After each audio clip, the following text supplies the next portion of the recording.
ஈசாக்கு விதைத்தான், கர்த்தர் அவனை ஆசீர்வதித்தார். அவன் 100 மடங்கு பலனை பெற்றான். அப்ப ஆண்டவர் எங்களெல்லாம் ஆசீர்வதிக்கலையா? எங்களுக்கு 100 மடங்கு இல்லையே என்கிற ஒரு காரியங்கள் பார்க்கலாம். ஆண்டவர் 100 மடங்கு அல்ல 1000 மடங்கு அதிகமாகும்படி உங்களை ஆசீர்வதிப்பார் என்று தேவனுடைய மனுஷன் இஸ்ரவேல் மக்களை ஆசீர்வதிக்கிற ஒரு வார்த்தையும் உண்டு. 100 மடங்கு எதிர்பார்க்க கூடாது. சொல்லுங்க, எத்தனை மடங்கு? 1000 மடங்கு ஆண்டவர் ஆசீர்வதிப்பார். இப்ப ஈசாக்கை கர்த்தர் ஆசீர்வதித்தார், 100 மடங்கு ஆசீர்வதித்தார். ஆண்டவர் என்னையும் ஆசீர்வதியும் நாம் அநேக நேரங்களில் ஜெபிக்கிறோம். இதில் ஆச்சரியமான ஒரு விஷயம் என்னவென்றால், கர்த்தர் ஈசாக்கை எப்போது 100 மடங்கு ஆசீர்வதித்தாராம்? ஆதியாகமம் 26வது அதிகாரம் 1 வசனத்தில் நாம் பார்க்கலாம். ஆபிரகாமின் நாட்களில் உண்டான பஞ்சத்தை அல்லாமல் பின்னும் ஒரு பஞ்சம் தேசத்தில் உண்டாயிற்று. அப்பொழுது ஈசாக்கு பெலிஸ்தருக்கு ராஜாவாகிய அபிமெலேக்கினிடத்தில் கேராருக்கு போனான். அல்லேலூயா. நல்லா கவனிங்க. அப்பொழுது ஆண்டவர் இடைபெற்று ஆண்டவர் ஈசாக்குக்கு தரிசனமாகி, நீ எகிப்துக்கு மட்டும் போயிடாத, பெலிஸ்திய தேசத்துக்கு போ. என்ன, எகிப்துக்கு போயிடாதன்னு சொல்றார். பெலிஸ்திய தேசத்துக்கு வாராம். இந்த பெலிஸ்திய தேசமாகிய கேரார் இருக்கிற அந்த தேசத்தில் விதைக்கிறான். ஸோ ஈசாக்கு இருந்த அந்த நாட்களில் சுற்றுப்பகுதி எல்லாமே பஞ்சம்தான். எகிப்து மட்டும் அல்ல, அபிமெலேக்கினுடைய தேசமாகிய பெலிஸ்திய தேசத்திலும் பஞ்சம்தான். எல்லா தேசங்களிலும் வறட்சி, எல்லா இடங்களிலும் வறட்சி. அங்கே பார்த்தீங்கன்னா அதுக்கு அடுத்து அந்த அதிகாரத்தை நீங்கள் ஃபுல்லாக டிவோஷனல் பண்ணால் தெரியும். ஈசாக்கின் வேலைக்காரர்கள் வெட்டுகிற துறவுகளை எல்லாம் என்ன பெலிஸ்தியர்கள் மூர்த்து போட்டார்கள். அப்போ பெலிஸ்தியர்களுக்கு எங்கேயுமே தண்ணி கிடைக்கல, எல்லா கிணறும் வத்தி போச்சு, நிலத்தடி நீர்மட்டம் குறைஞ்சிருச்சு. ஈசாக்கினுடைய வேலைக்காரர்கள் கடினமாய் உழைத்து அந்த பஞ்சத்திலும் ஆழமாய் கிணற தோண்டி தோண்டி விவசாயம் பண்றாங்க. ஆனா அதையெல்லாம் அவன் மூடுறான், அவ்வளவு எதிர்ப்புகள் இருக்கு. அப்படி இருந்தும் கர்த்தர் அவனை ஆசீர்வதித்தாராம். ஒரு அலையிலேயே சொல்லுங்களேன். இங்கே 100 மடங்கு ஆசீர்வாதம் என்பது நல்ல வெள்ளாண்மை வரும்போது அல்ல, நல்ல மழை வரும்போது அல்ல, பஞ்ச காலத்தில் 100 மடங்கு ஆசீர்வாதம். அதான் ஹைலைட். ஒரு அலையிலேயே சொல்லுங்களேன். நல்ல ஒரு ஆரோக்கியமான சூழல் அல்ல, நல்ல ஒரு ஆரோக்கியமான மழை, நல்ல ஒரு இதமான காற்று, நல்ல ஒரு தட்ப வெப்ப நிலையில் ஒரு அக்ரிகல்ச்சர் ஃபார்மில் நல்ல பர்சன்டேஜாக நல்ல விளைச்சல் இருக்கும். ஆனால் இங்கே அப்படி அல்ல, பஞ்ச காலத்தில் அவனை ஆசீர்வதித்தார். அல்லேலூயா. ஸோ இந்த செய்தியினுடைய தலைப்பு பஞ்ச காலத்தில் துணை செய்யும் தேவன். பஞ்ச காலத்தில் துணை செய்கிற ஆண்டவர், நல்ல காலத்தில் அல்ல. இன்னைக்கு பார்த்தீங்கன்னா சீசனே இல்லை, ஆனால் நமக்கு சீசன் ஆண்டவர் தருவார். அதுதான் ஆண்டவருடைய சிறப்பம்சம். ஆண்டவர் கடற்கரை ஓரங்களில் பிரசங்கம் பண்ணி கொண்டிருந்த போது ஒரு படகில் ஏறி பிரசங்கித்தார். பிரசங்கித்து முடிச்சுட்டு படகுல பார்க்குறார், ஒன்றுமே இல்லை.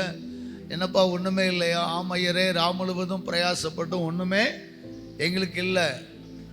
ஆண்டவர் சொல்கிறாரு, இப்போது நீங்கள் போங்க, வலை எடுத்து ஆழங்களில் கொண்டு போய் போடுங்கன்றார். சீஷர்கள் யோசிக்கிறாங்க, சீடர்கள் ஆகலை, அவங்கெல்லாம் மீன் பிடிக்கிற மக்களாய் யோசிக்கிறாங்க, எப்படி மீன் கிடைக்கும்? சரி ஆயிலும் உம்முடைய வார்த்தையின்படி போகிறோம் ஆண்டவர் என்று போறாங்க. அப்படி அவர்கள் போகிறதான சூழல் பார்த்தீங்கன்னா கெனசரேத்து கடல் பகல் வேளையில். ஆக்சுவலாக அந்த கடலில் கெனசரேத்து கடல் பகலில் கண்ணாடி மாதிரி இருக்கும். யாருமே தொழிலுக்கு போக மாட்டாங்களாம். இரவில் தான் நல்ல மீன் பிடிக்க முடியும். இரவில் தான் கடல் கொஞ்சம் கலக்காக இருக்கும், மீன் அகப்படும். அப்படி சாதகமான சூழலில் ஒரு மீனுமே பிடிக்காமல் வந்துட்டாங்க. இப்போ பகலில் போகிறாங்க. ஒருவேளை பேதுரு படகு போகும்போது பக்கத்தில் உள்ள கூட்டாளிகள் கேட்டிருக்கலாம், என்ன பேதுரு மறுபடி போகிற, மீன் பிடிக்க போகிறேன். ஏன்பா நைட்லேயே ஒரு பாடு இல்லை, ஒரு மச்சம் இல்லை, நீனும் போன நானும் போனேங்க பார், சும்மா இருக்கிறோம். இந்த கடலில் பகலில் போனால் பைத்தியம் அப்படின்னு சொல்லியிருப்பாங்க. பைத்தியக்காரன் கூட போக மாட்டான். இப்போ பகலில் போறிய யோசித்து பாருங்க. அந்த பேதுரு அன்னைக்கு ரட்சிக்கப்பட்டிருக்கல, ஒருவேளை இயேசுவின் சீடன் ஆகல ஆயிருந்தா என்ன சொல்லியிருப்பான் தெரியுமா? அவர் வார்த்தையின்படி போகிறேன் இருப்பான். ஆனால் ஒரு வார்த்தை சொன்ன, உம்முடைய வார்த்தையின்படி ஓடுகிறேன் என்றான். அல்லேலூயா. அந்த பேதுரு அவருடைய வார்த்தையின்படி போகிறேன், அவர் வாக்குக்கு கீழ்ப்படிந்து போகிறேன் என்றான். என்ன நடந்துச்சு? அவன் படகு நிரம்பி அவனை பரியாசம் பண்ணின அவன் கூட்டாளிகள் படகு நிரம்பியது. கரங்களை தட்டி ஒரு அல்லேலூயா சொல்லுவோமா? அல்லேலூயா, பிரைஸ் தி லார்ட். அப்ப ஆண்டவர் இந்த நாளில் ஈசாக்கை அப்படித்தான் ஆசீர்வதிக்கிறார். நல்ல ஒரு சூழல் அல்ல, உலகமெங்கிலும் பஞ்சம், ஆனால் ஈசாக்குக்கு 100 மடங்கு ஆசீர்வாதம். காரணம் என்ன? இந்த வசனத்தை குறித்து நானே பல நாள் தியானிச்சிருக்கிறேன். இந்த வசனத்தை வாசிப்ப, ஆண்டவரே ஈசாக்கு விதைத்தான் 100 மடங்கு பலனடைந்தான், 13 அவன் ஐஸ்வர்யனாகி வர வர விருத்தி அடைந்து மகாபரியவனானான். எப்படி ஆண்டவரே? ஒரு வார்த்தையை ஆண்டவர் கற்றுக் கொடுத்தார். வாசிக்கலாம். எதைத்தான் தியானிக்க போகிறோம்? 26வது அதிகாரம். ஆண்டவர் ஈசாக்கோடு பேசுகிற ஒரு வார்த்தையை நாம் பார்க்கலாம். ஆதியாகமம் 26:4. ஆபிரகாம் என் சொல்லுக்கு கீழ்ப்படிந்து என் விதிகளையும் என் கற்பனைகளையும் என் நியமங்களையும் என் பிரமாணங்களையும் கைக்கொண்டபடியினால் நான் உன் சந்ததியை வானத்தின் நட்சத்திரங்களைப் போல பெருக பண்ணி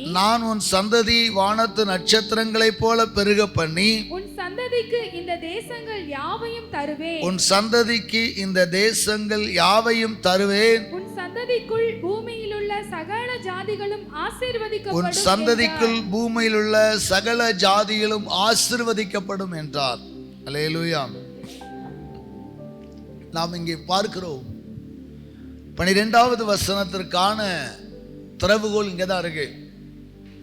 ஆண்டவர் சொல்லுகிறார், நான் உன்னை 100 மடங்கள் 1000 மடங்கள் 1000 மடங்களாய் ஆசீர்வதிப்பேன். ஏன்னா உன் தகப்பன் ஆபிரகாமுக்கு நான் வாக்கு கொடுத்திருக்கிறேன். எப்படிப்பட்ட வாக்கு தத்தம்? உன் சந்ததி வானத்தின் நட்சத்திரங்களைப் போல பெருக பண்ணி உன் சந்ததிக்கு இந்த தேசங்கள் யாவையும் தருவேன் என்று சொல்லியிருக்கிறேன். ஆகையால் ஈசாக்கே, உன் சந்ததி ஆசீர்வதிக்கப்படும். ஆபிரகாமுக்கு தேவன் கொடுத்த வாக்கு தத்தம், அது நிமித்தமாய் ஈசாக்கை ஆசீர்வதிக்கிறார். போகட்டும். அது மாத்திரமல்ல, ஆபிரகாமுக்கு அந்த ஆசீர்வாதங்களை வாக்கு தத்தம் பண்ணும்போது ஈசாக்கோடு தேவன் பேசுகிறார். உன் தகப்பனாகிய ஆபிரகாமுக்கு நான் இட்ட ஆணையை நிறைவேற்றுவேன். ஏன் தெரியுமா? ஆபிரகாமுக்கு நான் கொடுத்த வாக்கு தத்தத்தை உன் மூலமா நிறைவேற்றுவேன். ஆபிரகாமுக்கு ஒரு வாக்கு கொடுத்தேன், உன் சந்ததி ஆசீர்வதிப்பேன், உன் சந்ததி வானத்து நட்சத்திரங்களை போல பெருக பண்ணுவேன்னு சொன்னேன். அதனால நான் ஆசீர்வதிக்கணும். நான் ஆசீர்வதிக்க காரணம் என்னன்னா, நான் ஆபிரகாமுக்கு வாக்கு கொடுத்தபடி ஆபிரகாம் எப்படி இருந்தான் அதைத்தான் ஆண்டவர் சொல்றாரு. ஈசாக்கே, உன்னை ஆசீர்வதிப்பதற்கு மூல காரணம் உன் பிரயாசம் அல்ல, உன் கையின் பிரயாசம் அல்ல, உன் தகப்பனுடைய ஜீவியத்தை பார் என்கிறார். உன் தகப்பனுடைய கேரக்டரை பாருங்கிறார். என்ன கேரக்டரா? உன் தகப்பனுடைய நற்கிரிகளை பார் என்கிறார். என்ன நற்கிரியை?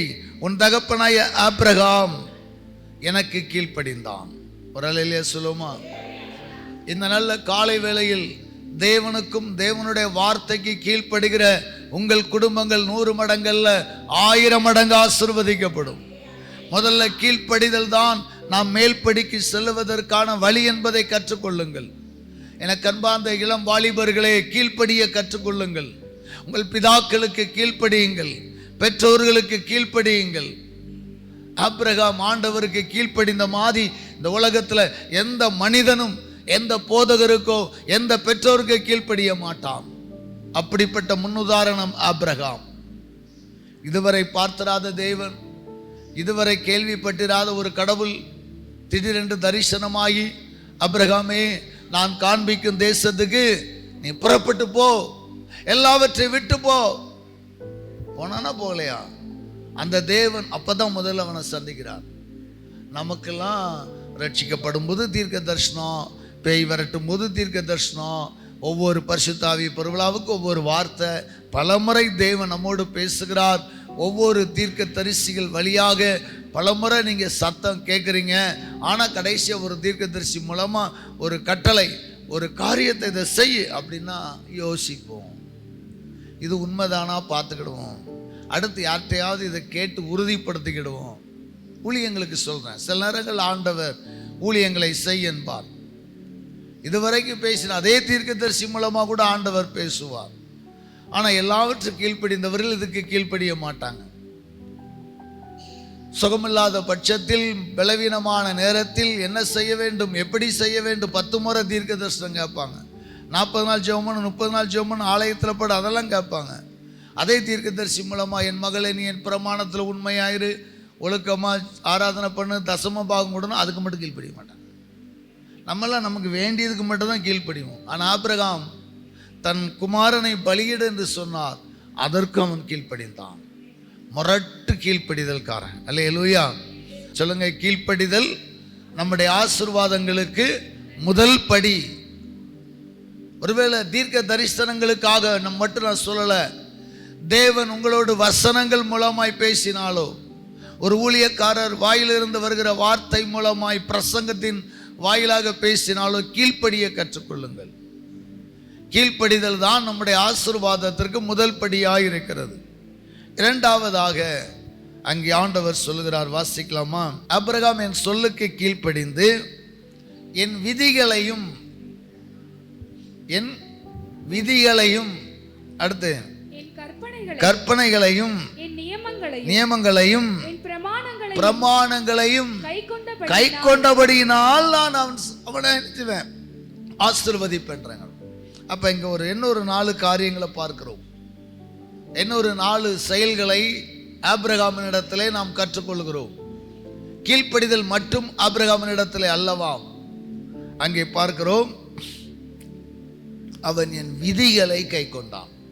விதி வேற, கற்பனை வேற, நியமங்கள் வேற, பிரமாணங்கள் வேற அல்ல. ஒன்னொன்னுக்கும் அர்த்தம் இருக்கு. ஒன்றொன்று தனித்தனியான ஒரு ஆலோசனை.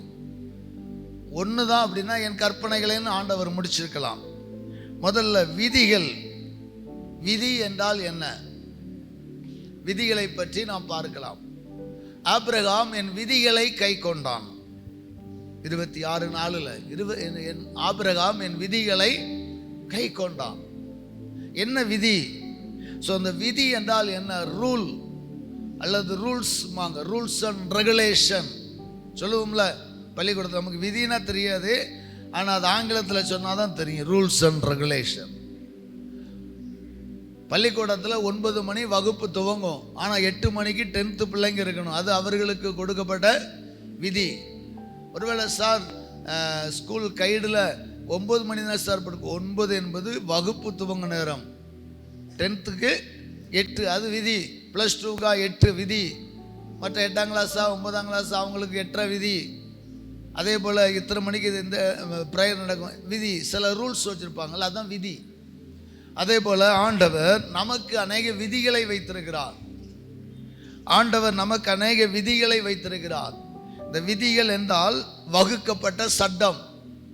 முன்குறித்து ஒரு தலைமை ஆசிரியரால் வகுக்கப்பட்ட சட்டம், அல்லது ஒரு தலைவரால் ஒரு நிறுவனத்தால் வகுக்கப்பட்ட சட்டம். இப்படி சட்டங்களை தேவன் வகுத்து கொடுத்திருந்தார். அந்த விதிகளுக்கெல்லாம் ஆபிரகாம் கீழ்ப்படிந்தான். வேதத்திலே சில விதிகளை நாம் பார்க்கலாம். நெகேமியாவின் புத்தகம் 10வது அதிகாரம் 38வது வசனம்.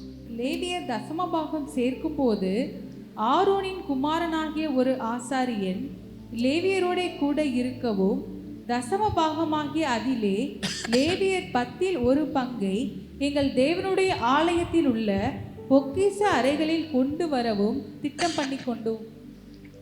பண்ணிக்கொண்டோம். இங்கே ஒரு திட்டம் பண்ணி கொண்டார்கள். தசமபாகம் என்பது அது பழைய ஏற்பாட்டில் ஏற்கனவே ஆண்டவர் கொடுத்தது, அது மாறாத ஒரு கட்டளை. இப்ப நெகேமியா புத்தகம் எப்படிப்பட்ட சூழலில் எழுதப்பட்டது? நல்ல கவனிங்க. நெகேமியாவின் காலங்களில் இஸ்ரவேல் மக்கள் சிறைப்பட்டிருந்தார்கள் அல்லவா? பாபிலோன் ராஜ்யத்தில் சிறைப்பட்டிருந்தார்கள். அடுத்து மேதிய பெர்சிய ராஜ்யத்தில் வெளியே வராங்க. வெளியே வரும்போது அவர்களை தேவன் உணர்த்துகிறார். நமக்கு ஏன் இந்த பொல்லாப்பு வந்துச்சு தெரியுமா? நாம தேவனுடைய ஆலயத்தை பராமரிக்காமலும் தேவனுடைய பலிகளை செலுத்தாமலும் தேவனுடைய பலிகளை அன்றாடம் செலுத்தும் ஆசாரியர்களுக்கு நாம் தசம பாகங்களையும் சரியாக கொடுக்காததுனால தான் நமக்கு இந்த பிரச்சனை. அதனால் ஒரு திட்டத்தை வகுத்தார்கள். கண்டிப்பாக இஸ்ரவேலர்கள் நாம் தேவனுடைய ஆலயத்தை பராமரிக்கும்படி தேவனுடைய ஊழியத்தை செய்கிற லேவியர்கள் புசித்து அவர்கள் மனரம்யமாய் ஊழியம் செய்ய வேண்டும். எனவே நாம் இனி சரியாக ஆலயத்தில் உள்ள பொக்கிஷ அறைகளில் கொண்டு வந்து தசம பாகத்தை செலுத்த வேண்டும் என்று திட்டம் பண்ணி கொண்டார்களாம். சொல்லுங்களேன். இதுக்கு பேர் தான் திட்டம், விதிகள். ஆண்டவர் சொல்கிறார், ஆபிரகாம் என் விதிகளை கை கொண்டான், திட்டம் பண்ணி கொண்டான். அதனாலதான் ஆபிரகாம் யுத்தம் பண்ணி தன் தமையனை மீட்டு வரும்போது அவனுக்கு கிடைத்த எல்லாவற்றிலையும் என்ன பண்ணுகிறான்? தசம பாகத்தை அன்றைக்கு இருந்த சாலமேன் ராஜா என்று சொல்லப்படுகிற மெல்கிசேதேக்குக்கு செலுத்தினான். மனதில் ஒரு விதி வச்சிருந்தான், மனதில் ஒரு திட்டத்தை வச்சிருந்தான். தேவன் நம்மளை எவ்வளவு ஆசீர்வதிச்சாலும் சரி, நாம தேவனுடைய தேவனுக்கு கொடுக்கணும். அந்த திட்டத்தை அவன் வகுத்திருந்தான். அன்பானவர்களே, 2 நாளாகமும் 29வது அதிகாரம் 35வது வசனத்தை நாம் வாசிக்கலாம். 2 நாளாகமும் 29:35. சர்வாங்க தகன பலிகளும் ஸ்தோத்திர பலிகளின் கொழுப்பும் சர்வாங்க தகனங்களும் கடுத்த பான பலிகளும் மிகுதியாயிருந்தது. இவ்விதமாய் கர்த்தருடைய ஆலயத்தின் ஆராதனை திட்டம் பண்ணப்பட்டது. Praise the Lord. இங்கே நான் மீண்டும் ஒரு காரியத்தை உங்களுக்கு முன்வைக்கிறேன். சர்வாங்க தகன பலிகளும் ஸ்தோத்திர பலிகளின் கொழுப்பும் சர்வாங்க தகனங்களுக்கு அடுத்த பான பலிகளும் மிகுதியாயிருந்தது. இவ்விதமாய் கர்த்தருடைய ஆராதனை, ஆலயத்தின் ஆராதனை திட்டம் பண்ணப்பட்டது, வகுக்கப்பட்டது. ஒரு விதியை உண்டாக்கினார்கள். கிராமங்களில் ஆலயங்கள், திருவிழாக்கள், கோவில் கொடைகள், கும்பாபிஷேகங்கள் என்றால் ஊர் கூடி இந்த வருஷத்தில் விலைவாசி இப்படி இருக்குது, போன வருஷம் ஆலயத்துக்கு இவ்வளோ செலவாச்சுது, இந்த வருஷம் இவ்வளோ ஆகும், அதனால் நம்ம இவ்வளவு வரி போட வேண்டும் என்று திட்டம் வகுப்பார்கள். அதுக்கு பேர் தான் விதி. அதே போல் நாம் ஏன் தரித்திரப்பட்டோம், கடவுளுடைய தசம பாகத்தை வஞ்சித்ததினால்தான் நாம் கஷ்டப்பட்டோம் என்று நெகேமியாவின் காலங்களில் மீண்டும் திட்டம் வகுக்கிறார்கள். இனியாவது நம்ம குடும்பம் நல்லா இருக்கணும், நம்முடைய கோத்திரம் நல்லா இருக்கணும் என்று திட்டம் வகுத்து சரியாக கொடுக்க தீர்மானிக்கிறாங்க. இங்கே எசேக்கியா ராஜாவின் காலம். இந்த எசேக்கியா ராஜாவின் காலம் எப்படி இருந்தது என்றால், அவன் காலத்துக்கு முன்னதாக ஆலயம் பூட்டப்பட்டு கிடந்தது, ஆராதனை செய்ய ஆட்கள் இல்லை, ஆராதனை செய்கிற ஆசாரியர்கள் எல்லாம் வேலை செய்ய போயிட்டாங்க. அதனாலே இஸ்ரவேலிலே ஒரு சந்தோஷம், சமாதானம் இல்லை. இப்போ எசேக்கியா ஆட்சிக்கு வருகிறான். 25வது வயதில் ஆட்சிக்கு வருகிற இளைஞனாக எசேக்கியா ஆலயத்துக்கு வந்த ஆட்சிக்கு வந்த முதல் காரியம், ஆட்சிக்கு வந்தவுடனே கையெழுத்து என்ன தெரியுமா?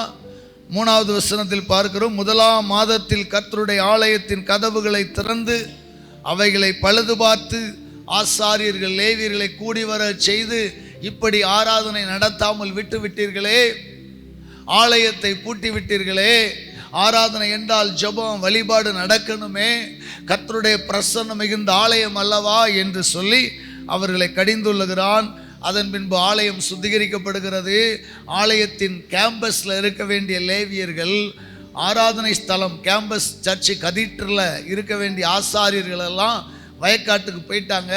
வயக்காட்டுக்கு போனவர்களெல்லாம் வரவழைத்து உங்களை பரிசுத்தம் பண்ணிக்கொள்ளுங்கள் என்று சொல்லி அவர்களுக்கு விசேஷித்த ஆசாரிய வஸ்திரங்களை கொடுத்து கிடா அடித்து அங்கே பலிகளை செலுத்தி ஆராதனை திட்டம் பண்ணினான். ஒரு அலையிலேயே சொல்லுங்களேன்.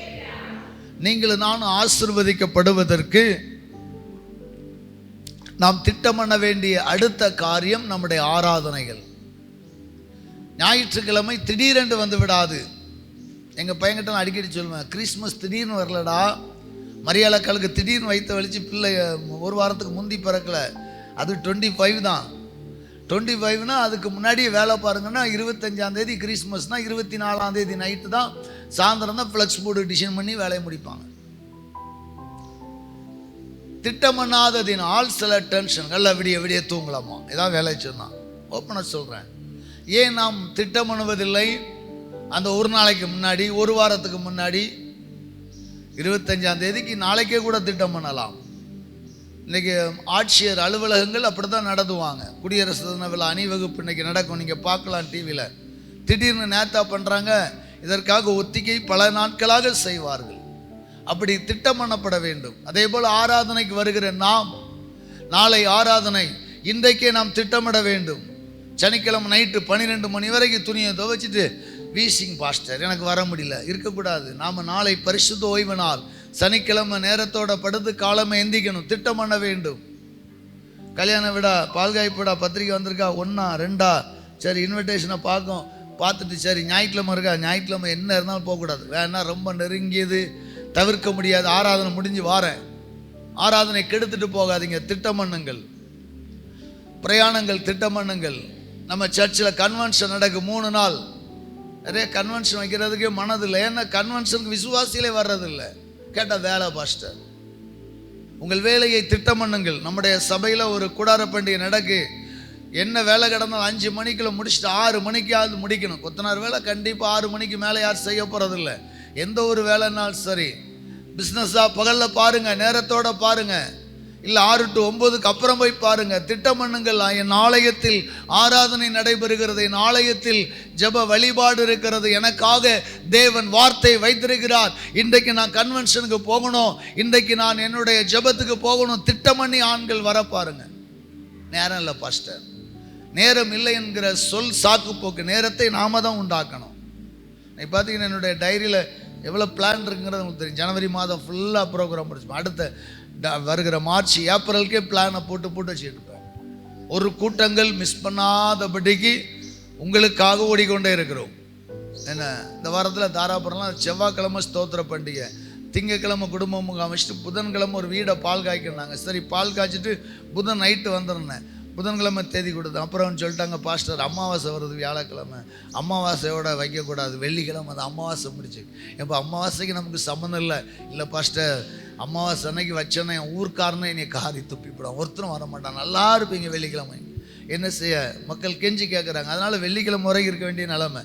வெள்ளிக்கிழமை காலையில் பாலை காய்ச்சிட்டு மத்தியானம் ஓடி வந்துடுவேன். சாப்பிட மாட்டேன், காலையில் சாப்பாடு தான் சாப்பிடுவேன். ஏன் சொல்கிறேன்னா, சில வேலைகளை சில பேருக்காய் திட்டம் பண்ண வேண்டிய நிலைமைகள் இருக்கிறோம். உங்களுக்கு பணி செய்ய, உங்களுக்கான ஒரு ஊழியத்தை செய்வதற்கு நாங்கள் இரவோடு இரவாக பிரயாணப்படுகிறோம். 4 மணி நேரத்துக்குள்ள அடுத்த இடத்துக்கு பிளேஸ்மெண்ட் வர்றோம். ஏன்னா திருச்சபை மக்களுக்கான சகல காரியங்களை ஒரு ஆசாரியன் செய்ய வேண்டும். நாங்கள் திட்டம் பண்ணுறோம்ல.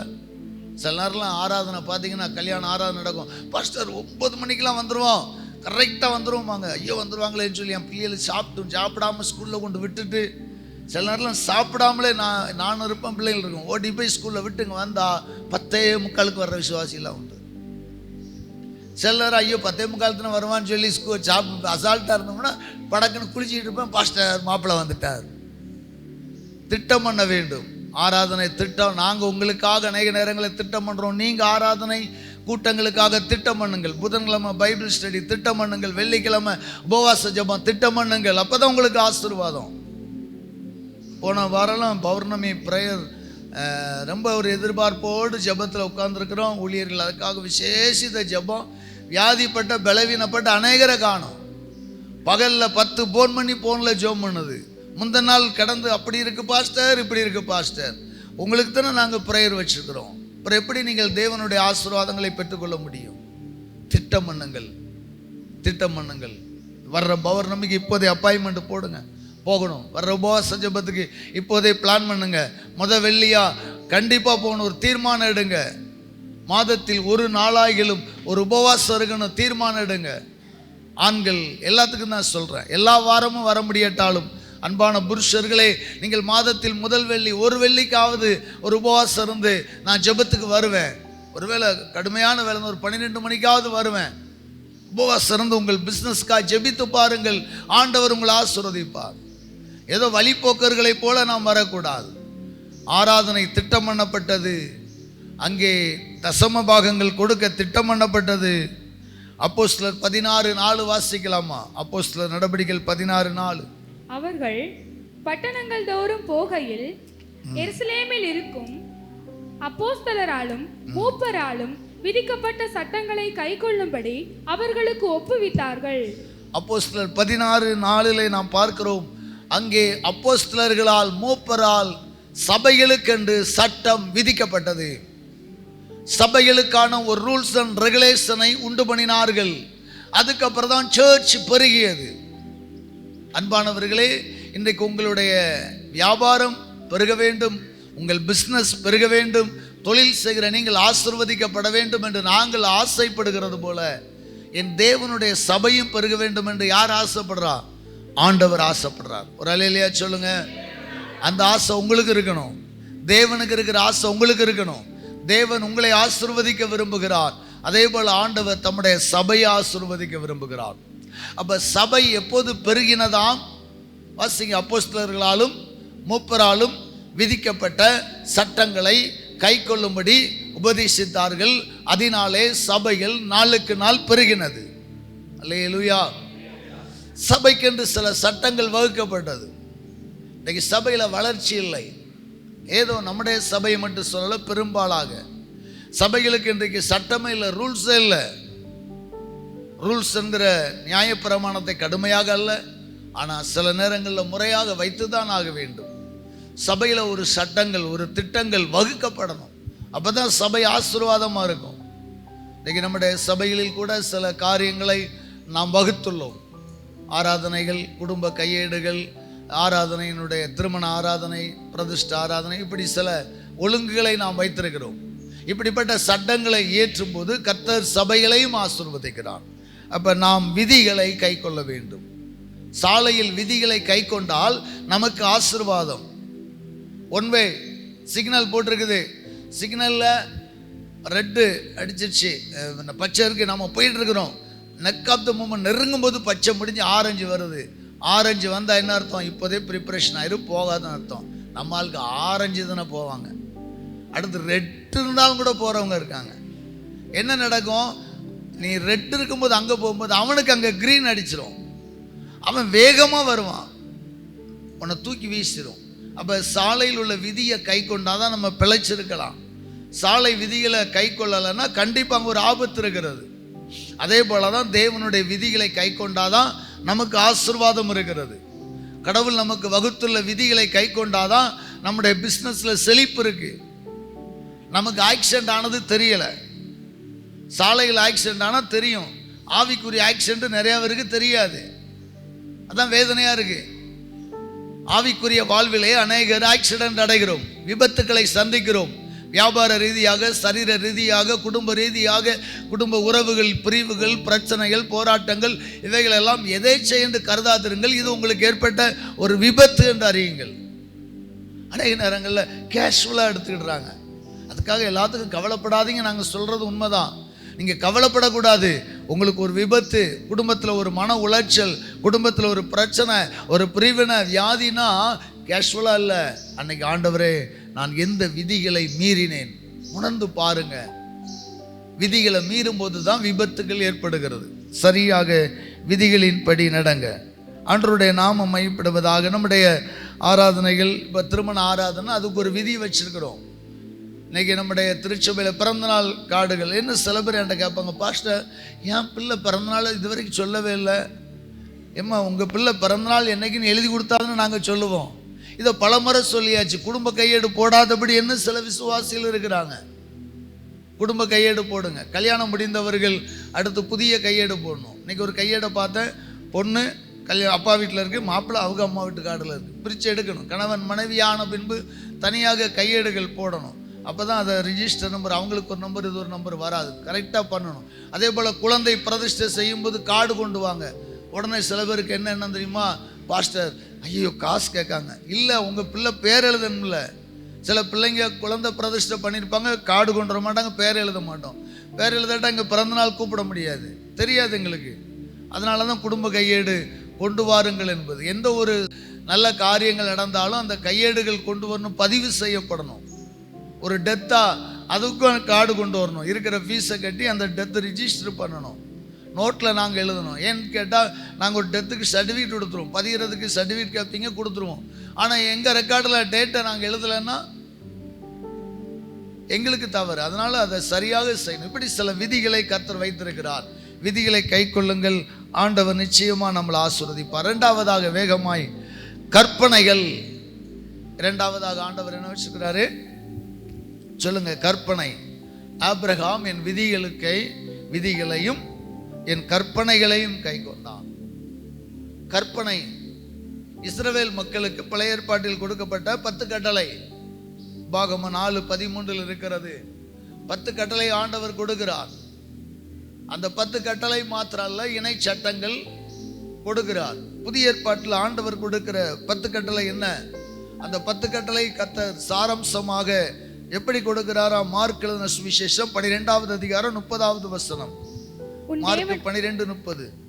உன் தேவனாகிய கர்த்தரிடத்தில் உன் முழு இருதயத்தோடும் உன் முழு ஆத்மாவோடும் உன் முழு மனதோடும் உன் முழு பலத்தோடும் அன்பு கூறுவாயாக என்பதே பிரதான கற்பனை. இதற்கு ஒப்பாய் இருக்கிற இரண்டாம் கற்பனை என்னவென்றால், உன்னிடத்தில் நீ அன்பு கூறுவது போல் பிறனிடத்திலும் அன்பு கூறுவாயாக என்பதே.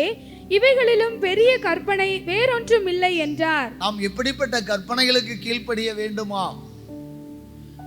ஆண்டவராய் இயேசு கிறிஸ்து புதிய ஏற்பாட்டு காலத்தில் உள்ள தன் மக்களுக்கு அழகாய் சொல்லுகிறார், இஸ்ரவேலே கேள், நம்முடைய தேவனாய கர்த்தர் ஒருவரே கர்த்தர். உன் தேவனாய கர்த்தரிடத்தில் உன் முழு இருதயத்தோடும் முழு ஆத்துமாவோடும் முழு மனதோடும் முழு பலத்தோடும் அன்பு கூறுவாயாக. பைபிளை தூக்கிட்டு சர்ச்சுக்கு வர்றதுக்கு பேரு கட்டளையை கீழ்ப்படுறது அல்ல. நான் ஓய்வு நாள் கட்டளை கை கொள்ளுகிறேன், ஆலயத்துக்கு கரெக்டா வந்துட்டேன். எப்போது வந்தீங்க? எப்படி வந்தீங்க? எப்படி ஆராதிச்சீங்க?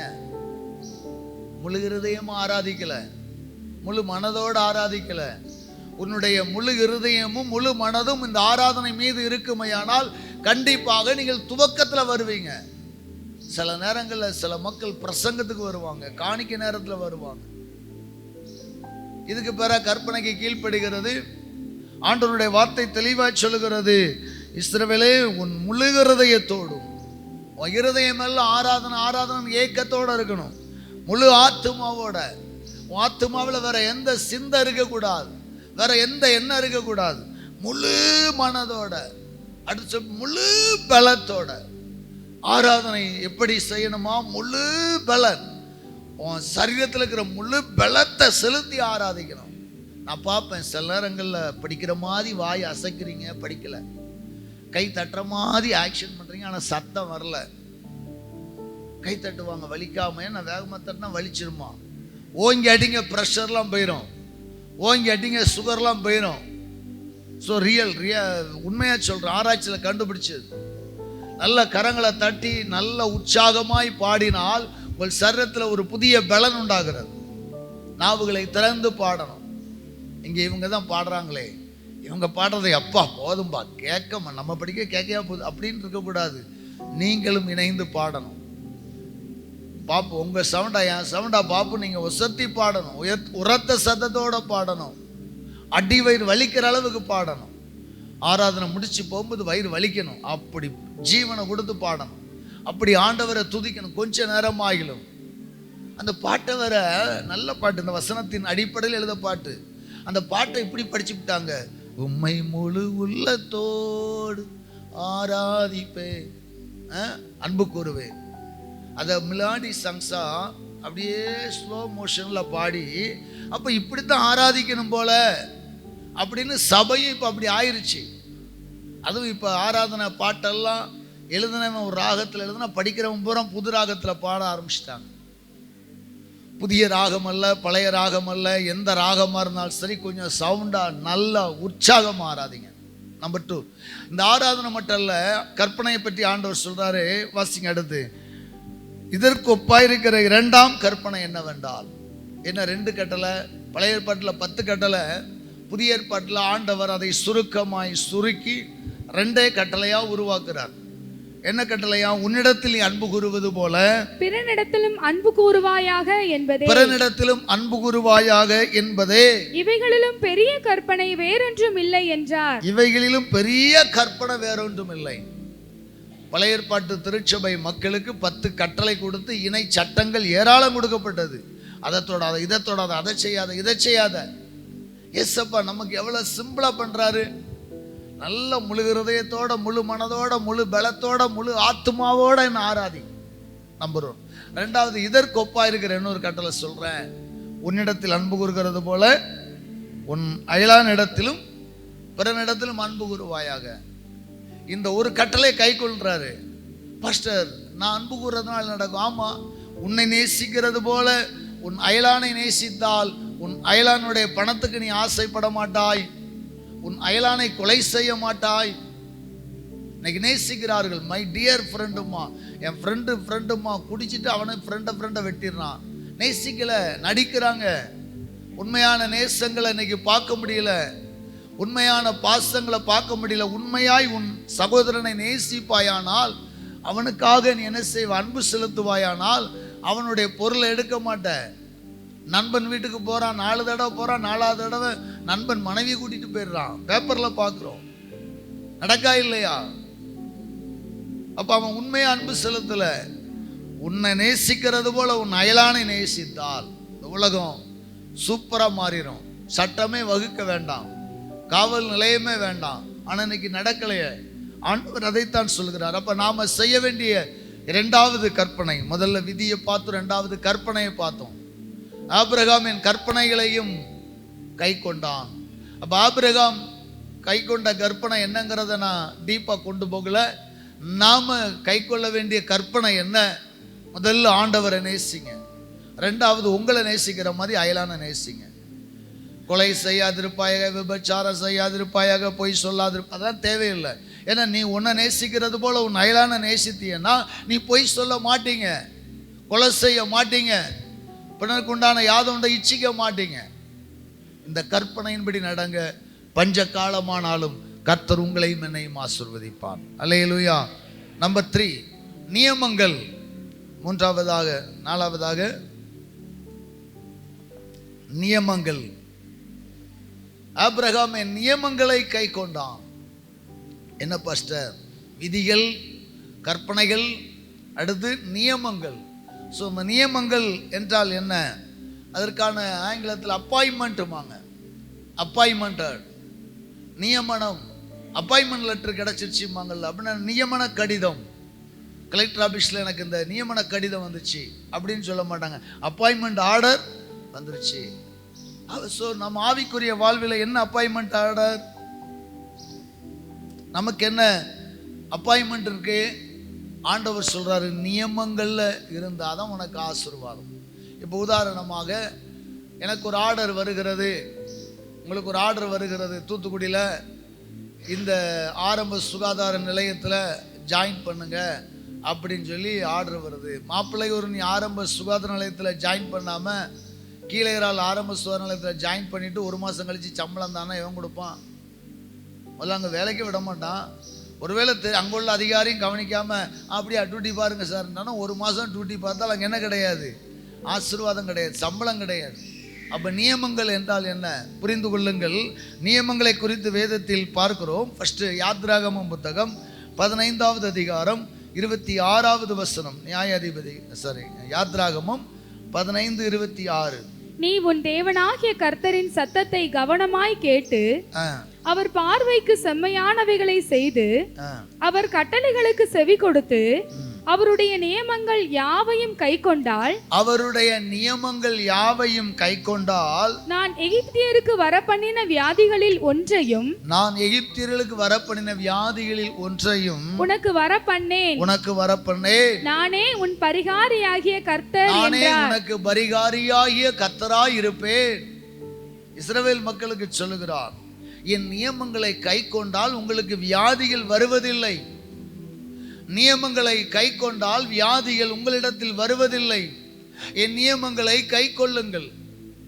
என்ன நியமங்கள், என்ன காரியங்களை செய்யணும்? 1 ராஜாக்கள் 3வது அதிகாரம் 14வது வசனத்தை நாம் வாசிக்கலாம். 1 ராஜாக்கள் 3:14. வேகமா, கொஞ்சம் வசனங்கள் நிறைய இருக்கும், ஆனாலும் பரவாயில்ல.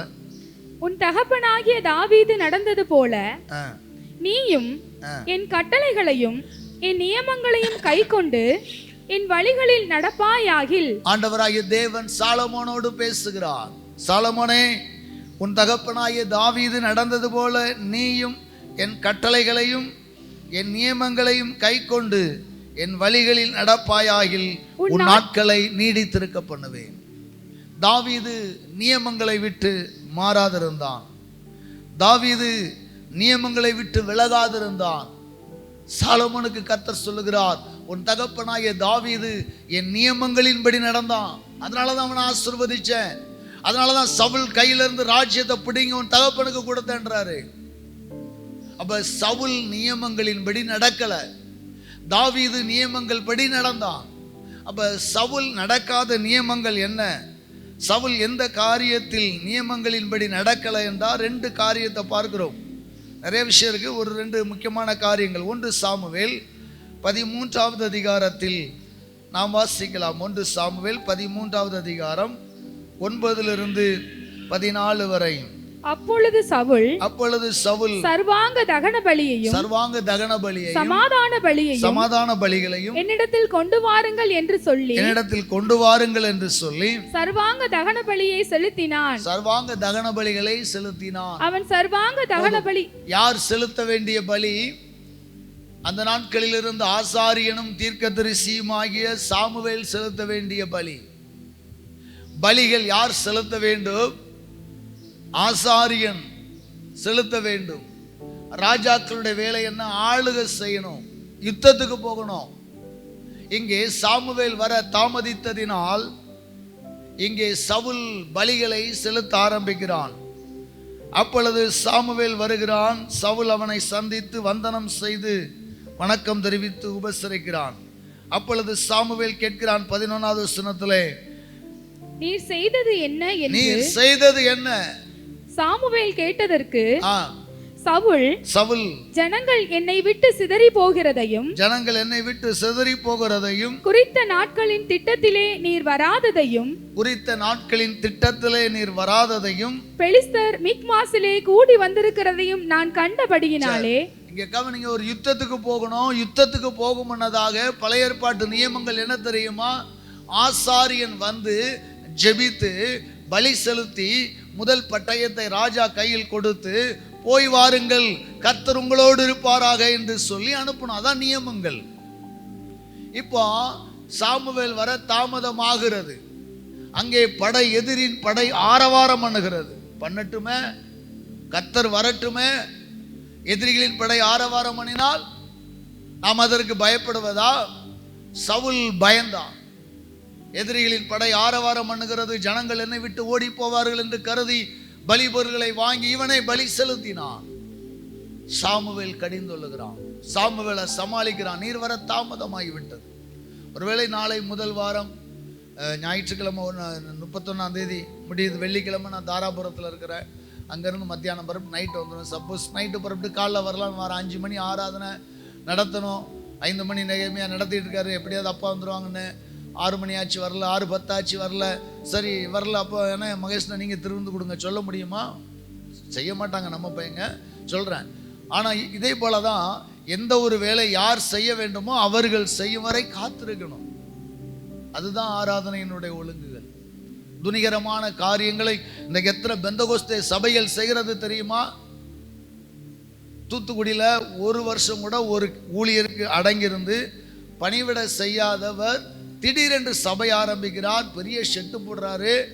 அவர் பிஸ்னஸை விட்டு வரல, என்ன பிஸ்னஸ்லாம் இருக்கார், ஊரு பூரா நோட்டீஸ் கொடுக்குறாரு, பெரிய லீடரை கூப்பிடுறாரு, பெரிய பிரசங்கியார் வந்து பிரசங்கம் பண்ண கூட்டம் பூரா வருது. நீங்கள்லாம் இந்த சபைக்கு வாங்க, பார்க்காங்க. இசையும் மியூசிக்கும் வாரந்தோறும் சீஃப் கெஸ்ட் வராங்க. வாரந்தோறும் இந்த ஆடிட்டோரியத்தில் சினிமா கோட்டையில் நடக்கிற மாதிரி ஆடலும் பாடலும் நடக்குது. ஒரு கூட்டம் போகுது. கேட்டால் எழுப்புதல். யார்கிட்ட பேசுகிற எழுப்புதலை பற்றி? நீ எந்த போதகருக்கு கீழே அடங்கியிருந்து உடன் ஊழியராக எத்தனை வருஷம் பணியாற்றின? கிடையாது. சில போதகர்கிட்ட இருக்கிறாங்க, போதகர் சிறிய காரியத்தில் கடிந்து கொண்டால் மறுவாரமே வீட்டுக்குள்ளே 10 பேரை கூட்டி ஷெட்டை போட்டு திருவிருந்தும் கொடுக்க ஆரம்பிச்சிடறாங்க. துணிகரங்கள்.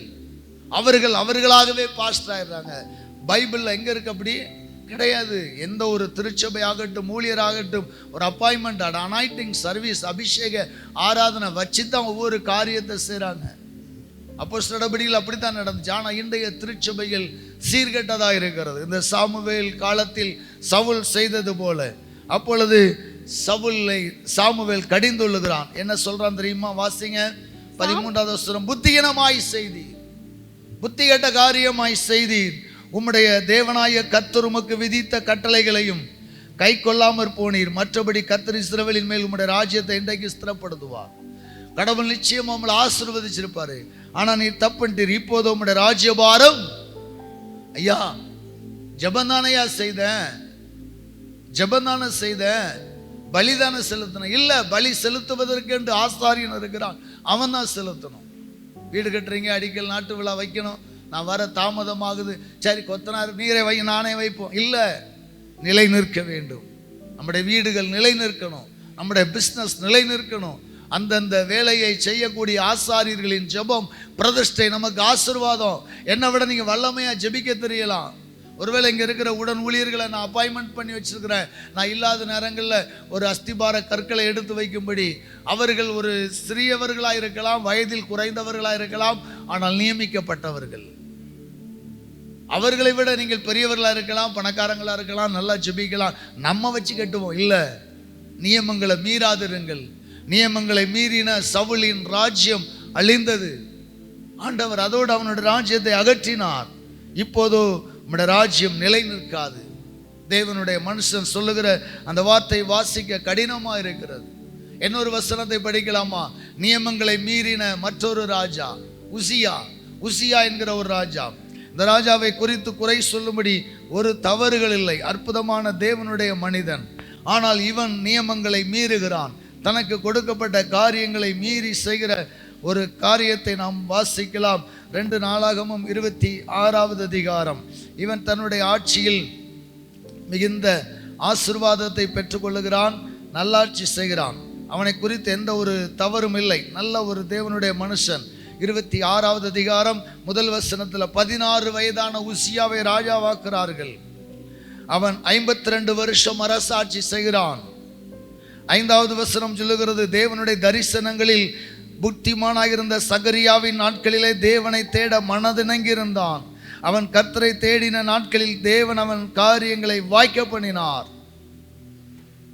அவனுடைய கீர்த்தி எகிப்தின் எல்லைகளெங்கும் வந்தது. 7வது வசனத்தில் அவன் செய்கிற யுத்தங்களில் எல்லாம் தேவன் அவனுக்கு துணை நின்றார். 9வது வசனத்தில் சொல்லப்படுகிறது, அவன் எங்கு சென்றாலும் அவன் கட்டடங்களை கட்டி கோபுரங்களை பலப்படுத்தி ராஜ்யங்களை கட்டினான். 10வது வசனத்தில் சொல்லுகிறது, அவன் கையிட்டு சேர வெள்ளாண்மை செழித்தது. அவன் ஒரு விவசாய பிரியனாக இருந்தான். எங்க பார்த்தாலும் அக்ரிகல்ச்சருக்கு முக்கியத்துவம் கொடுத்தான். அவ்வளவு ஆசீர்வாதமாய் அவனுடைய வாழ்க்கை இருந்தது. 15வது வசனம் சொல்லுகிறது, அவன் கீர்த்தி பலப்பட்டது. 16வது வசனம் தான் நம்ம எல்லாரும் சேர்ந்து வாசிக்க போறோம். அவன் பலப்பட்ட போது தனக்கு கேடு உண்டாகும் மட்டும் அவனுடைய மனம் மேட்டிமையாகி தன் தேவனாகிய கர்த்தருக்கு விரோதமாக மீறுதல் செய்து தூப பீடத்தின் மேல் தூபம் காட்ட கர்த்தருடைய ஆலயத்திற்குள் பிரவேசித்தான். அந்த 26ல ஒவ்வொரு வசனத்திலையும் ஒவ்வொரு பாயிண்ட் எடுத்து நான் பிரசங்கிக்க முடியும். அவ்வளவு சூப்பர் மனிதன், நல்ல ஒரு தேவனுடைய மனிதன் தான். ஆனா அபாயகரமான ஒரு காரியம் என்னன்னா, அவன் பலப்பட்ட போது. சபையே, நீங்க பலப்படணும் பலப்படணும் பலப்படணும் நாங்க ஜெபிக்கிறோம். கிறிஸ்தவ ஜனங்கள் பலப்படணும் பலப்படணும், நல்லா இருக்கணும் நல்லா இருக்கணும்னா சபை ஜெபிக்கிறது. ஆனா இன்னைக்கு பிரச்சனை என்ன தெரியுமா? நிறைய இடங்கள்ல சிஎஸ்ஐ ஆகட்டும், ஆவிக்குரிய சபை ஆகட்டும், பலப்பட்ட விசுவாசிகளின் துணிகரங்கள், நல்ல ஆசீர்வதிக்கப்பட்ட காலங்களில் துணிகரங்கள் வருகிறது. அதே போலதான் இந்த உசியா, அவன் பலப்படு மட்டும் நல்லா இருந்தானா, அவன் மேலும் மேலும் மேலும் பலப்பட பலப்பட, காசு வர வர, ராஜ்யம் கட்டப்பட மேட்டிமையானது. அதனாலதான் தேவனுடைய மனுஷன் ஞானி ஜெபிக்கிறான், சாலமோன், ஆண்டவரே எனக்கு அதிகமான ஐஸ்வர்யத்தை தந்து கெடுத்து விடாதையும், அதே நேரம் தரித்திரமா இருந்து திருடி என்ன ஆண்டவர் உங்க நாமத்தை தூஷித்தரக்கூடாது, அதனால எனக்கு அளந்தபடி, அதாவது என் லைஃப் கேட்டபடி கொடுன்றான். ஸோ நாம் ஆசீர்வதிக்கப்பட விரும்பணும், ஆசீர்வாதம் தேவை. ஆனால் அதே நேரத்தில் ஆண்டவரே இந்த ஆசீர்வாதம் உம்மை விட்டு என்னை பிரிக்குமானால், ஆண்டவரே நீர் தருகிற ஐஸ்வர்யம் உம்மை விட்டு என்னை தூரமாய் போக பண்ணுமையானால் வேண்டாம் ஆண்டவரே. பரலோகத்துக்கு போகணும், சொல்லுங்க, பரலோகத்துக்கு போகணும் ஆண்டவரே, அதுதான் என் தரிசனம். இன்னைக்கு உலகத்துல குஜராத்துக்காரங்களுக்கெல்லாம் ஒரே தரிசனம் என்ன தெரியுமா? நம்பர் 1 பணக்காரன் ஆகணும், உலக அரசியலில் உலக அரங்கில் நம்பர் 1 பணக்காரன் ஆகணுங்கிற அச்சீவ்மெண்ட்லேயே போறாங்க. குஜராத்தி பூரா கோடீஸ்வரனார். ஆனால் நம்ம அச்சீவ்மெண்ட் அது அல்ல. உலக அரங்கில் கோடீஸ்வரனாக அல்ல, அல்லது திருநெல்வேலி மாவட்டத்தில், தூத்துக்குடி மாவட்டத்தில் முதல் பணக்காரனாக அல்ல, என் தேசத்தில் முதல் பரலோக பிரஜையாக, முதல் பரலோக குடிமகனாக, பரலோகத்தில் பேரெழுதப்பட்டவனா இருக்கணும் ஆண்டவரே. உசியாட்ட பெரிய பிரச்சனை தான், நல்ல மனுஷன் தான், ஒரு வசனத்தையும் குறை சொல்ல முடியாது. ஆராய்ந்து பார்த்தேன், அற்புதமான மனிதன். ஆனா பிரச்சனை தெரியுமா? கேடு உண்டாகும் மட்டும். அங்க வசனம், அவன் பலப்பட்ட போது அவனுக்கு கேடு உண்டாகும் மட்டும் என்ன செய்தானாம்? அவன் மனம் மேட்டிமையானது. எனக்கு அன்பார்ந்த தேவனுடைய பிள்ளைகளே, பிசாசு வஞ்சித்தான் என்று சொல்லுவதற்கில்லை, எங்கே பில்லி சூனியங்கள் அவனை வஞ்சித்தது என்று சொல்லுவதற்கில்லை. மனம் மேட்டிமையாகிதான் இன்னைக்கு அநேகர் விழுறோம். பிசினஸ் பண்றவன் உலக அரங்கில் உலக செல்வத்தில் செழிப்படைந்து மேட்டிமையாகிறான். ஆவிக்குரிய வாழ்க்கையில நல்லா இருக்கு பிரதர் உங்க பாட்டுன்னா அவன் மேட்டிமையாகி பாவத்தில் விழுறான். இந்த மேடை அபாயகரமானது. ஊழியத்தில் மேட்டிமடைகிற நிறைய பேர் இருக்கிறாங்க. உங்களை விட்டா யாருமே இல்லை. என்னைக்கு சொன்னீங்களோ அன்னைக்கே ஊழியக்காரங்க மேட்டிமை அடைந்து விழுகிறார்கள். என்கிட்ட பிரசங்கத்தை பற்றி கமெண்ட்ஸ் பண்ணுவாங்க. திண்டுக்கல்ல கருத்தரங்கு நடத்தினேன். அநேக போதகர்கள் இருந்தாங்க. பாஸ்டர் நல்ல ஒரு மெசேஜ், சூப்பராக இருந்துச்சுண்ணா. அப்படியா? ரைட். அதோட சிம்பிளாக சிரிச்சுட்டான். ரைட்டு, ஜோ பண்ணிடுங்க, அவ்வளோ வந்துடுவேன். அப்படியா? என்னை கூப்பிடுங்க, நான் உங்கள் சர்ச்சுக்கு வரேன். நோ, ஆண்டவர் கொடுத்த வார்த்தை இது, ஆண்டவருடைய வாய் இது, ஆண்டவருடைய ஒரு அவயம். அவர் சொன்னாரு பேசணும், போயிட்டே இருக்கணும். அதில் நான் மேட்டிமை ஆனேன்னு வைங்களேன், விழுந்துருவேன். இன்னைக்கு அப்படித்தான் இன்னைக்கு தீர்க்கதரிசிகள் விழுகிறார்கள். உங்களை போல ஆள் இல்லை. நீங்கள் இல்லாட்டா நாங்கள் செத்துருப்போம். ஆமாம் பாஸ்டர், நீங்கள் இல்லாட்டா நாங்கள் செத்துருப்போம். இல்லை, நாங்கள் இல்லாமல் இல்லை, ஏசுனால தான் பிழைச்சிருக்கிறீங்க. மகிமையை மனுஷனுக்கு கொடுக்காதீங்க. இன்னைக்கு மகிமையை மனுஷனுக்கு, ஊழியக்காரனுக்கு கொடுத்து தான் இன்னைக்கு அநேக ஊழியர்கள் விழுகிறார்கள். பார்த்தீங்கன்னா சில நேரங்கள்லாம் மோகனெல்லாம் ஓடுவார். சில நேரங்களில் சில மக்கள் காணிக்கை கொடுப்பாங்க, வாங்குவார். அவர் ட்ரஸ்ட்டில் அக்கௌண்ட் பண்ணி பில் பண்ணி செலவு கொடுத்துருவாங்க. ஆனால் சில நேரங்களில் அவரை ரொம்ப ஹையாக புகழ்வாங்க. அந்த இடங்களில் நிற்க மாட்டார். அதனால நிற்காம விழாமல் நிற்கிறாரு. மேட்டிமையாய் பேசுகிற நாவுகள் மத்தியில் நான் நிற்பேனையானால் தேவனோட ராஜ்யத்தில் நிற்க முடியாது, ஓடிடணும். என்னால் ஒன்றும் அல்ல, என் தேவனால். இவன் மேட்டிமை அடைந்து என்ன பண்ணானா, ஆசாரியர்கள் செலுத்த வேண்டிய தூபத்தை, அந்த தூப கலசத்தை பிடித்து கொண்டு எங்கே போகிறான்? ஆலயத்துக்குள்ள போறான். ராஜாவே, உனக்கு ஒரு எல்லை உண்டு. உன் ராஜ்யத்துக்கு நீ எங்கேயும் போகலாம், அரச சபையில என்னமும் செய்யலாம். ஆனா ஆலயம் ஆசாரியனுடையது. ஒரு அலையிலேயே சொல்லுங்களேன், சத்தமா ஒரு அலையிலேயே சொல்லுவோம். நான் இந்த சபையில் பல வருடங்கள் இருக்கிறேன், இந்த ஊழியத்தை தாங்குகிறேன், ஊழியத்தை நான் தான் செய்கிறேன், நான் தான் கொடுக்குறேன். ஒருவேளை இங்கே இருக்கிற ஒரு பிரதர், நீங்கள் நல்லா ஆசீர்வதிக்கப்பட்டு எனக்கு ஒரு காரே வாங்கி கொடுக்கலாம், நான் தான் வாங்கி கொடுத்தேன். ஏன் நான் வாங்கி கொடுத்த காரில் நான் தான் போவேன்னு சொல்லக்கூடாது. அதை நான் வாங்கி கொடுத்தேன்னு சொன்னாலே அதோட உங்கள் ஆசீர்வாதம் போச்சுது. கர்த்தர் கொடுத்தார். ஒரு இல்லையா? நான் இந்த சபைக்கு இதை செய்தேன் சொல்லிடக்கூடாது. ஒருவேளை நீங்கள் செய்த எல்லா பலன்களுக்கு ஆண்டவர் பலன் கொடுப்பார். இப்ப இந்த உசியா என்ன பண்றான்? ஆசாரியர்கள் செய்ய வேண்டிய வேலையை செய்யறான். அதை தடுக்கிறாங்க. எத்தனை பேர் தடுக்கிறாங்களாம்? வாசிங்க.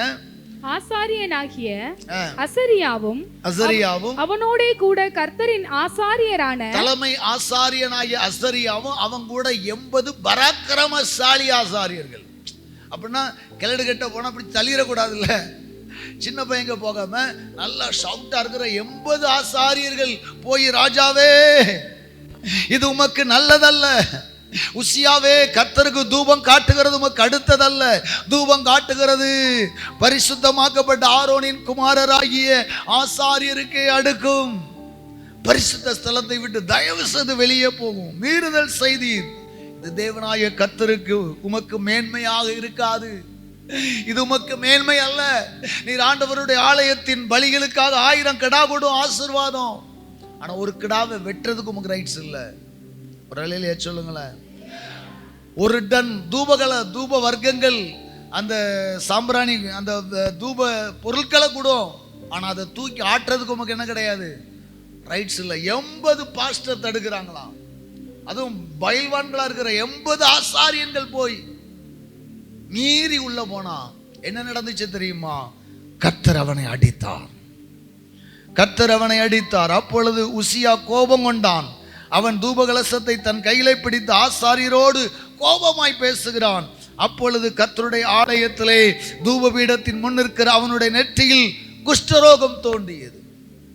ஐயா, வீட்டுக்கு போனதுக்கு அப்புறம் அல்ல, எப்போது தேவனுடைய மனிதனாகி ஆசாரியனோடு எதிர்த்து நின்றானோ அப்பொழுதே குஷ்டம் தோன்றியது. வெக்கப்பட்டு பரவாசல் வெளியா போனான். அப்புறம் அரச சபைக்கு வரல, ஆலயத்துக்கு வரல, சாகர வர தனி அறையில் குஷ்டரோகியாயிருந்து மரித்து போனான். மேட்டிமை தனி அறையில் கொண்டு போய் விட்டுரும். மேட்டிமை நம்மளை தனிமைப்படுத்தி விடும். ஒருபோது ஆண்டவர் சமூகத்தில் மேட்டிமை அடையாதிருங்கள். கடைசியாக ஒரு காரியத்தை சொல்லி நான் முடிக்க விரும்புகிறேன். பிரமாணங்களை சொல்லி பார்க்கலாம், நேரமாயிடுச்சு. பிரமாணங்கள். ஸோ பிரமாணங்கள் என்றால் ஆங்கிலத்தில் ஓத் அப்படிம்பாங்க. OATHS ஓத்ஸ். எங்களுக்கு நாங்கள் இறையியல் கல்லூரி படிக்கும்போது ரெவரண்ட் ஆர்டினேஷன் INA திருமண்டலத்தின் மூலமாய் அந்த அபிஷேக ஆராதனை தரங்கம்பாடியில் நடைபெற்றது. அந்த ஆர்டினேஷனில் ஒரு பேப்பரை கொடுத்தாங்க எங்கள் பேராயர். உங்கள் கரங்களில் கொடுத்த ஓட்ஸ் படிங்கன்னாரு. என்னடா ஓட்ஸ்னா, எனக்கு அன்னைக்கு தான் அந்த ஆங்கில வேர்டுக்கு விளக்கம் தெரிஞ்சது. உடன்படிக்கை, தேவனோடு செய்கிற உடன்படிக்கை. கடந்த வாரத்தில் சிவகாசியில் ஒரு 13 பேருக்கு ஆர்டினேஷன் கொடுத்தேன். பாஸ்டராக 13 பேரை அபிஷேகிக்க ஆண்டவர் கிருபை செய்தார். மகேஷ் எல்லாரும் தான் போயிருந்தோம். 13 பேருக்கு ஆர்டினேஷன் கொடுத்தோம். அப்போ நான் அங்கே அவர்களோடு சில உடன்படிக்கை செய்கிறேன். என்ன உடன்படிக்கை? இந்த கனமான ஊழியத்திற்கு பிரித்தெடுக்கப்பட்ட நீங்கள் இறுதி வரை இந்த ஊழியத்தை செய்வீர்களா? ஆம், செய்வோம். இந்த கனமான ஊழியத்தை செய்யும்படி தேவன் உங்களை தெரிந்திருக்கிறார். உங்களை ஊழியத்தில் உருவாக்கின உங்கள் திருச்சபைக்கு, உங்கள் ஸ்தாபனத்திற்கு உண்மையாக இருப்பீர்களா? ஆம், இருப்பேன். அவங்க சொல்லுவாங்க. இப்படி சில கொஸ்டின் பார்த்தீங்களா? இதுக்கு பேர் தான் உடன்படிக்கை. பிரமாணங்கள், ஓத்ஸ். இந்த பிரமாணங்களை நீங்கள் இப்படி நடக்கணும் அப்படிங்கிறத சொல்லி கொடுக்குறோம். உடன்படிக்கை அல்லது ஒப்பந்தங்கள், இப்படி 3 அர்த்தம் சொல்லப்படுது. பிரமாணங்கள் ஒன்று தான், ஒப்பந்தங்கள் அதே அர்த்தம்தான், உடன்படிக்கைகளும் அதே அர்த்தம்தான். இப்போ ஆண்டவர் இந்த ஒப்பந்தங்கள் பிரமாணங்கள் மூலமாகத்தான் நம்மளை ஆசீர்வதிக்கிறார். 1 நாளாகமம் 16வது அதிகாரம் 15வது வசனம். 1 நாளாகமம் 16வது அதிகாரம். 1000 தலைமுறைக்கென்று அவர் கட்டளையிட்ட வாக்கையும் ஆபிரகாமோடே அவர் பண்ணின உடன்படிக்கையையும், 1000 தலைமுறைக்கென்று அவர் கட்டளையிட்ட வாக்கையும் ஆபிரகாமோடு அவர் பண்ணின உடன்படிக்கையையும், அவர் ஈசாக்குக்கு இட்ட ஆணையையும் என்றென்றைக்கும் நினைத்திருங்கள். அதை யாக்கோபுக்கு பிரமாணமாகவும் இஸ்ரவேலுக்கு நித்திய உடன்படிக்கையாகவும் உறுதிப்படுத்தினார். அப்ப ஆபிரகாமோடு கொடுத்த ஆணை, ஈசாக்கோடு கொடுத்த ஆணை, அதை ஆண்டவர் நித்திய உடன்படிக்கையாக என்ன செய்தாராம்? உறுதிப்படுத்தினார். 2 நாளாகமம் 7வது அதிகாரத்தில் நாம் வாசிக்கலாம். 7:17 ஆண்டவர் இங்கே சாலமோனோடு சொல்லுகிறார், உன் தகப்பனாகிய தாவீது நடந்தது போல நீ எனக்கு முன்பாக நடந்து நான் உனக்கு கற்பித்தபடியெல்லாம் செய்து என் கட்டளைகளையும் என் நியாயங்களையும் கைக்கொள்வாயானால் அப்பொழுது இஸ்ரவேலை அரசாளும் புருஷன் உனக்கு இல்லாமற் போவதில்லை என்று நான் உன் தகப்பனாகிய தாவீதோடு உடன்படிக்கை பண்ணினபடியே உன் ராஜ்யபாரத்தின் சிங்காசனத்தை உனக்கு நிலைக்க பண்ணுவேன். ஆண்டவரும் தாவீதும் ஒரு உடன்படிக்கை பண்ணியிருந்தார்கள். கர்த்தர் சொன்னார், இந்த நியாயப்பிரமாணத்தின்படி என் விதிகளின்படி என் வார்த்தைப்படி நீ நடப்பாயானால் உன் சந்ததியில என்றைக்கும் ஒருவன் ராஜாவாக இருப்பான் என்றார். அதை சாலமோனுக்கு சொல்றார். உன் அப்பா கூட நான் ஒரு அக்ரிமெண்ட் போட்டிருக்கிறேன். சாலமோனே, நான் உன் தகப்பனோட ஒரு அக்ரிமெண்ட் போட்டிருக்கிறேன். உன் தகப்பனும் நானும் உடன்படிக்கை செய்திருக்கிறோம். அந்த உடன்படிக்கைப்படி நீயும் கர்த்தருடைய வார்த்தைக்கு செவி கொடுத்து கவனமா இருந்தா நான் உன்னை ஆசீர்வதிப்பேன்றார். அந்த உடன்படிக்கை ஒவ்வொரு சந்ததிகளை எப்படி காப்பாற்றுகிறது? 2 நாளாகமம் 21வது அதிகாரம் 7வது வசனத்தை நாம் வாசிக்கலாம். கர்த்தர் தாவீதுக்கும் அவன் குமாரருக்கும் என்றென்றைக்கும் ஒரு விளக்கை கட்டளையிடுவேன் என்று சொல்லி அவனோட பண்ணின உடன்படிக்கையின் நிமித்தம் தாவீதின் வம்சத்தை அழிக்க சித்தமில்லாதிருந்தார். நன்றாய் கவனிங்கள். ஆண்டவர் தாவீதுக்கு ஒரு வாக்கு உடன்படிக்கை செய்திருந்தார், ஒரு அக்ரிமெண்ட். என்ன தெரியுமா? உன் சந்ததியில என்னாலும் ஒருத்தர் ராஜாவா இருப்பான். ஆனா சாலமோன் செய்த பாவத்துக்கு அவனே அழிக்கல. ஏன்னா தகப்பனுக்கு கொடுத்த உடன்படிக்கை அழிக்கல. அடுத்து தாவீதனுடைய சந்ததி ஜெனரேஷன்ல சாலமோன் ரெகபயாம் தப்பு பண்ணினா அவனை அழிக்கல. அடுத்து பார்த்தீங்கன்னா இப்போ ஒரு ராஜாவை பார்க்கலாம். யோசபாத்துக்கு அடுத்து அவனுடைய மகன் யோராம் ஆட்சிக்கு வருகிறான். யோசபாத் நல்லவனாக ஆட்சி செய்தான்.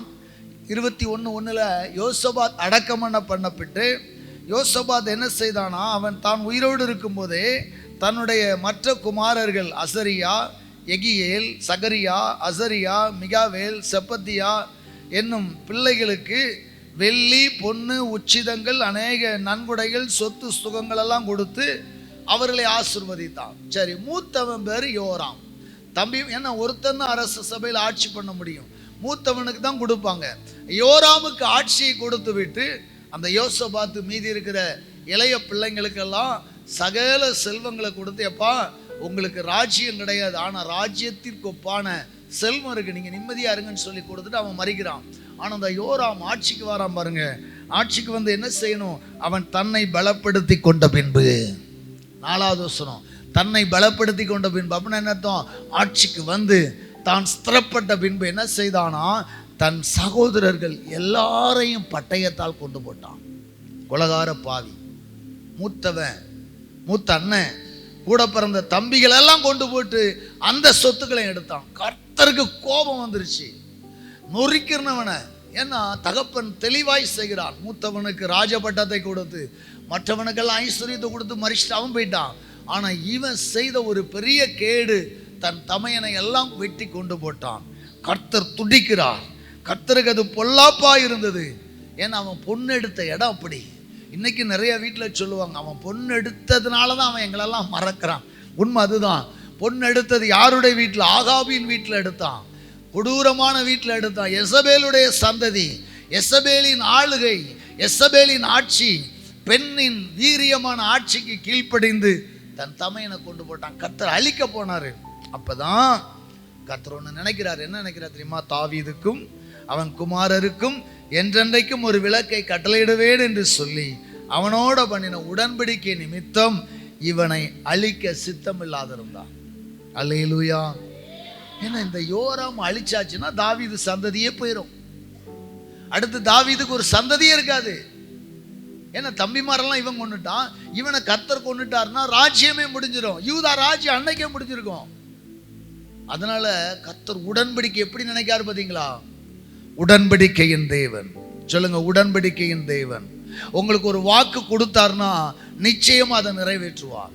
ஆனா நீங்க அவருக்கு கொடுத்த வாக்கு நிறைவேற்று.